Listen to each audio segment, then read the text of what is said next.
Science stream తీసుకుంటే jobs ఎక్కువ వస్తాయి, ఇదే కదా అందరు అనుకుంటున్నది. కానీ ఫ్యాక్ట్ ఏంటి? ఎంప్లాయబిలిటీ ఎంత సైన్స్ స్టూడెంట్స్ కి?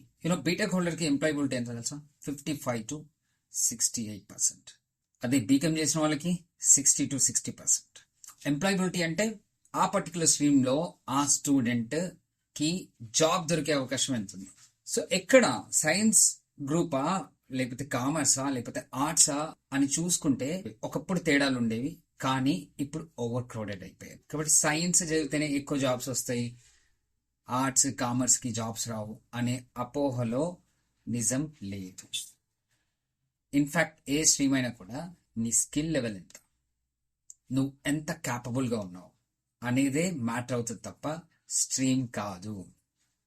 డైవర్సిఫికేషన్ ఆఫ్ ఫీల్డ్స్ వచ్చేసింది. సైన్స్ స్ట్రీమ్ తీసుకొని బీటెక్ వరకు సైన్స్ స్ట్రీమ్ తీసుకున్న తర్వాత ఎంబీలోకి జంప్ అవుతున్నారు. So it's like mix of technology and commerce. ఇప్పుడు మీరే నిర్ణయించుకోండి, రీసెర్చ్ చేయండి, ఊరికి గుట్టిగా వెళ్ళిపోవద్దు.